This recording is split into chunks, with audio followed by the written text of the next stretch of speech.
Hello and welcome to the class, students and viewers. Myself Anupam Junjunwala, a Chartered Accountant by qualification and a ACCA faculty of yours for the paper TX.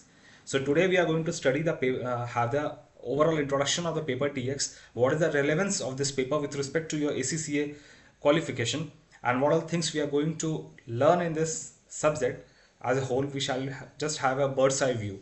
So coming to our discussion, I have made a PowerPoint presentation for the same to discuss it, and I shall be moving forward with respect to this PPT.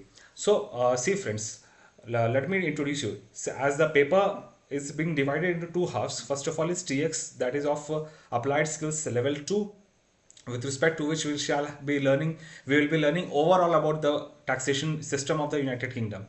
And then the second or advanced phase of this paper is ATX, which comes at the strategic professional level, and which is an optional paper that if you are pursuing ACCA and want to do some specialization in the UK taxation system, then you should prefer ATX as your option paper in the strategic professional level.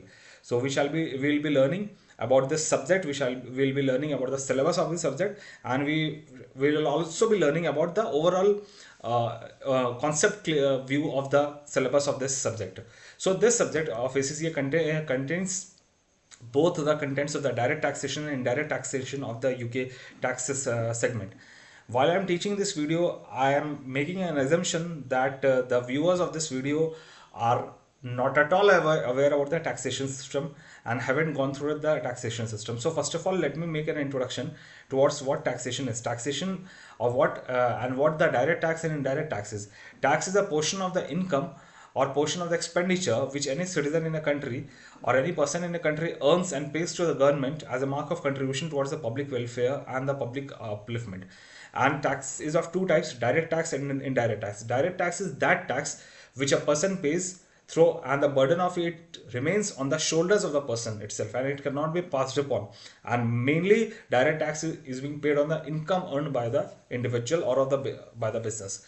On the other hand, indirect tax is a tax system where a person pays the tax and is able to pass on the burden to the ultimate consumer. Suppose you are a business house, you are paying the indirect tax, and hence you are able to pass on the burden to other levels of the hierarchy, business hierarchy, and ultimately the burden is being borne by the ultimate consumer of the goods and services. So let us have the in detail introduction about the TX paper. The TX paper centers on the fundamental UK taxation principles affecting both individuals and businesses. That is, we'll be learning both individual taxation system as well as the corporate taxation system.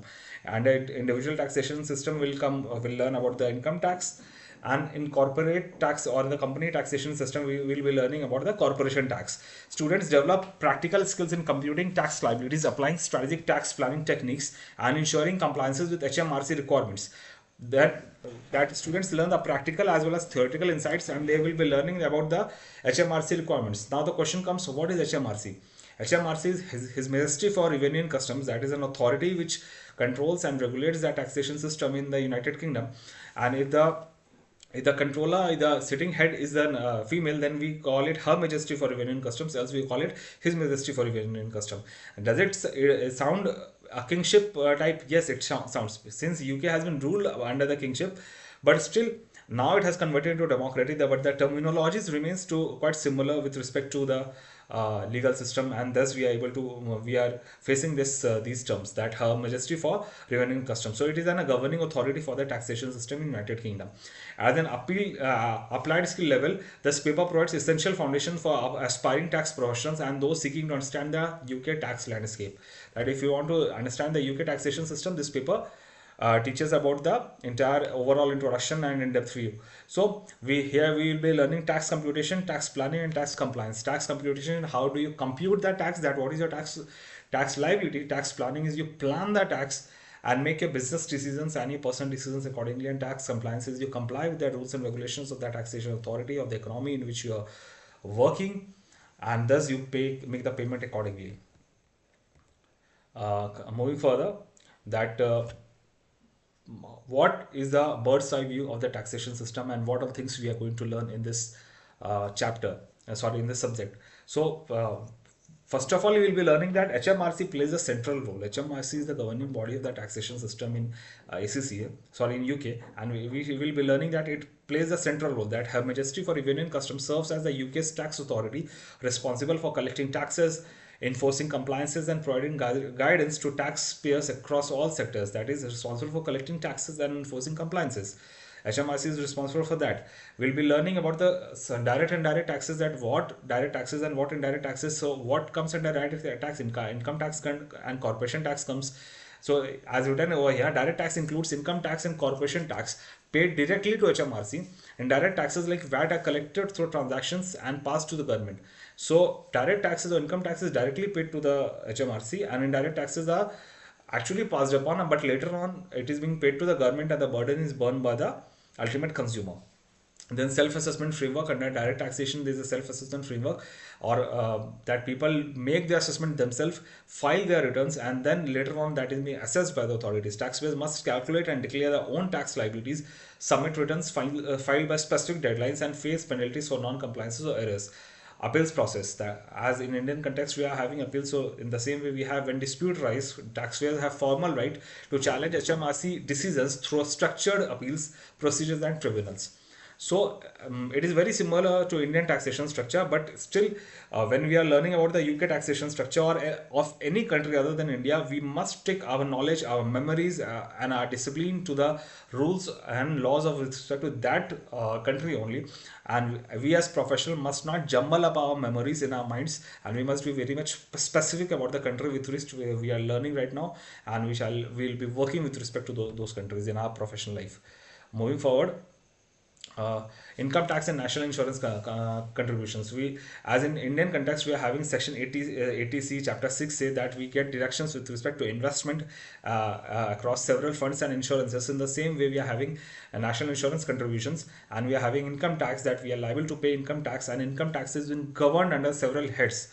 So whenever a person earns income, so a person earns income through several heads, whether it can be his income as an employee, his income as a businessman, his income as an investor, his income as a seller of the property. So UK taxation system and many countries group their incomes under several heads. Those are being grouped under employment income, self-employment income, property income, investment income.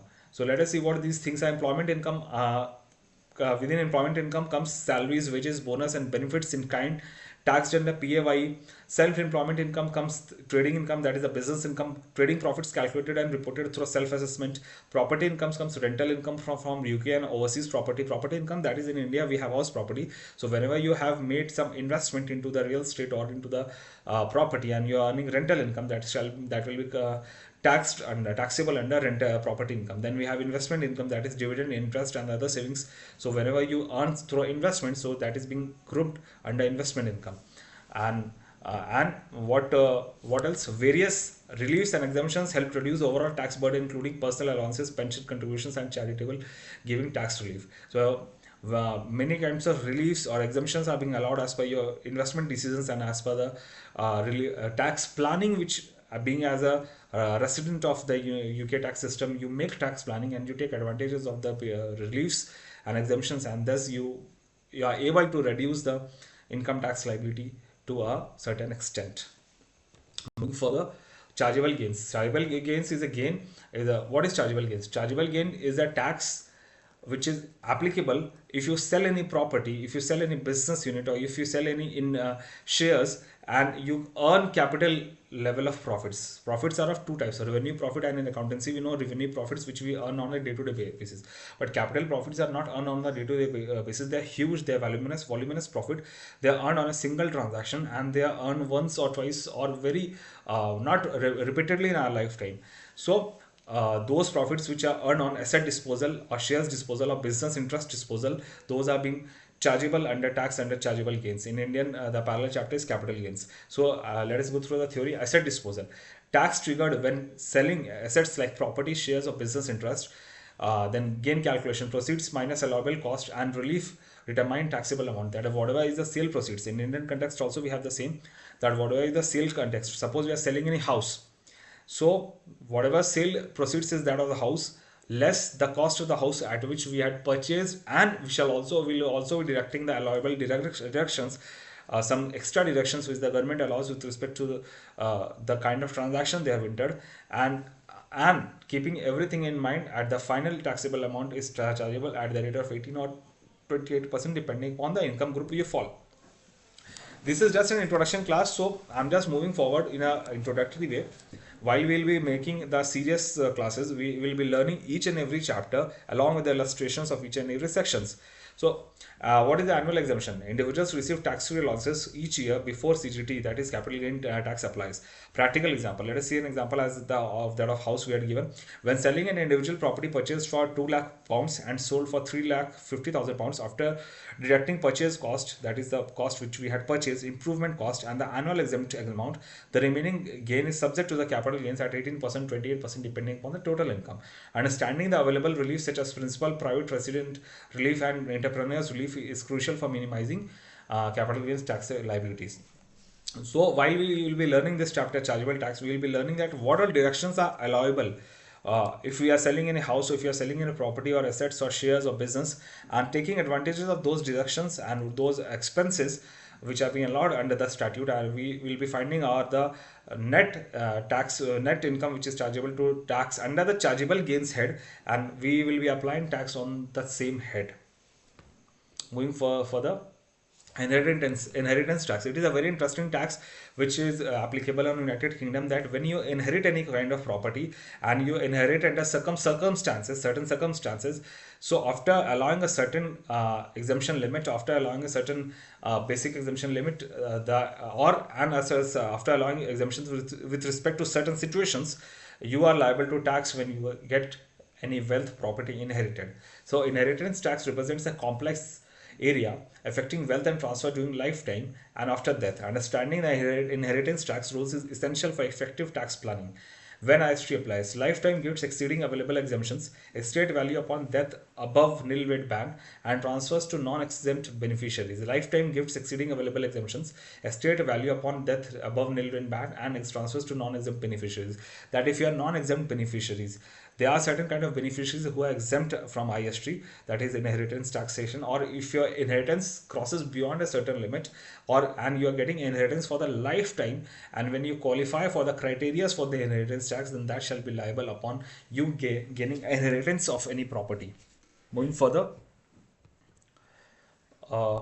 so as a mark of this explanation, let us see that what are the exemptions: spouse exemptions, annual gift exemptions, that is the limit is 3 lakh pound, 3,000 pounds, small gift exemption, and charitable donations all reduce IST exposure. So there are certain commonly understood exemptions which are being allowed by the economy, and reliefs available: business property relief and agricultural property relief. Property substantial reductions for qualifying assets, sometimes up to 100%.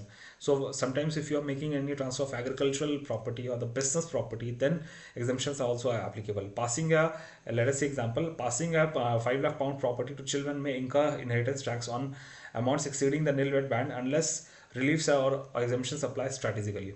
That if you are transferring in a house and the inheritance crosses the nil rate tax, that is basic exemption, then and you have not basically done the proper planning, or it is not as per the planned way, so it will attract the inheritance taxes accordingly. Moving further, now we come to corporation tax. Till now we had learned about the individual taxation, that how and why income tax are being applied on the individuals. Now we have the how income taxes are being applied, direct taxes are being applied on the corporates or the companies.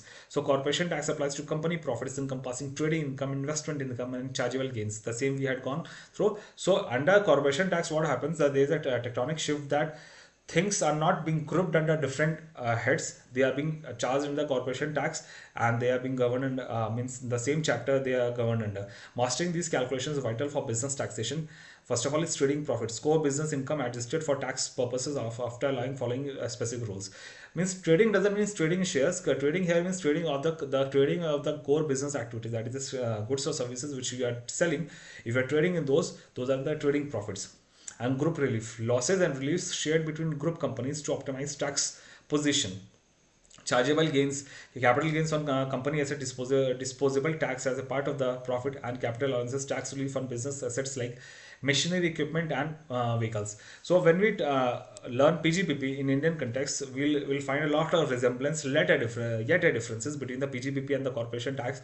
That whenever there is a capital gains, or wherever there is a purchase of plant and machinery or fixed assets, or there's some investment, specific investment, then certain exemptions and allowances are allowed as a mark of deduction. And after that, whatever is the balancing figure is a taxable profit, which you will be learning in our illustrations. The corporation tax computation requires adjusting accommodating profit by adding back accounting profit by adding back disallowable expenses and deducting capital allowances. Understanding the relationship between the financial reporting and tax calculations is crucial for accurate compliance. Very crucial point they have written.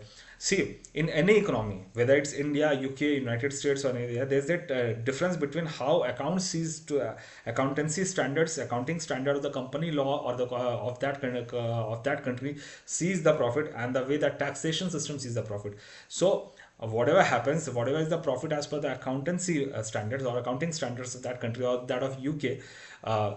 If there's any difference between the accounting law and as per the taxation law, so all the non-allowable expenses are added back to the profits as per the accounting profits, and all the expenses and revenues are being adjusted accordingly, and we come at a figure where we get that profit chargeable to tax as per the corporation tax. So hence, while we are learning corporation tax, or while we are learning the UK based taxation, we are also expected to have the strong knowledge of the accounting standards and the accounting profit calculation of that particular country. Hence, financial reporting and TX paper, a combination and synchronization of both the paper is very much crucial, both from the ACCA exam perspective and both as ACCA professional perspective. Moving further, value added tax. Now that we move towards indirect taxation. So we have sorted the introduction of direct taxation. Now we are moving towards indirect taxation. In India, the indirect taxation has been covered by GST law, goods and services tax law. In UK, it has been governed by value added tax law. Though the name are different, but while we will be learning, so the principles and the concepts and the logic is more or less the same, and we will be finding a lot of resemblance with respect to it. But those who are very much new to the direct and indirect taxes, let me explain that VAT is a value added tax which is being payable by the ultimate consumer, and which is borne by the ultimate consumer on the goods and services consumed by him. And as the levels of the production or the levels of the supply of the goods and services move forward, every other level pays the share of profit and the profits earned or the value added by the level, and that particular addition is being passed on to the next level and ultimately borne by the ultimate consumer. So registration requirement, as we have the basic exemption limit in GST, also here we have businesses exceeding the VAT threshold, currently £85,000 taxable turnover must register compulsorily. Voluntary registrations available below the threshold for reclaiming input VAT. As in GST, to avail the ITC, we can take voluntary registration the same way we have in VAT. A VAT calculation: output VAT charged on the sales minus the input VAT paid on the purchase determines the net amount payable to the reclaimable form of HMRC each quarter.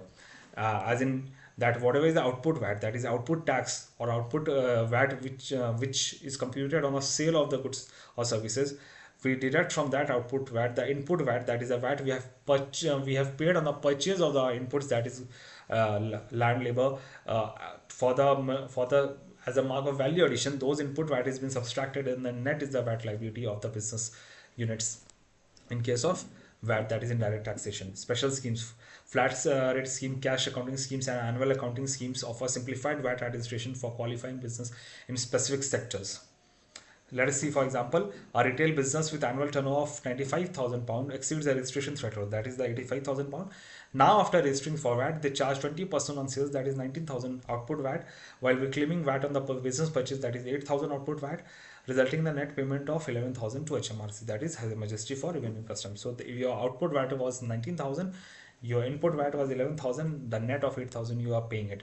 We'll be learning these in detail in the illustrations of the VAT, and these are very easy, very conceptual things and very fun loving things. Why it will be very much fun learning these things. So we'll be also learning the uses of technology in taxation. Today is a time when we are learning things, we are being expected and it is being mandatorily that we should not be only acquainted with the theoretical knowledge. We are also must be acquainted with the technical knowledge and the applicability know-how of the technicalities, know-how of the softwares, know-how of the spreadsheet applications, know-how of the tech savvy. We should be tech savvy to make application of the knowledge. We must be accustomed to that technology, spreadsheet software, word processing skill, digital information management, filing portals, internet. We must be friendly towards the tech, and those introduction towards the spreadsheet applications, and to make us more tech friendly with respect to the taxation will be also be taught under taxation paper. So what are the means summary of this today's class is that will be making comprehensive coverage. We will be learning MCQs. We will be practicing the last year questions, suggested questions, and we will also learn the concepts as well as the illustrations to master our command or the syllabus from the exam perspective, as well as when we qualify as a professional to become a smart professional. Thank you so much for the students. If you are interested to take the class, I would request you to comment the same, and we'll see to it later on. Thank you so much.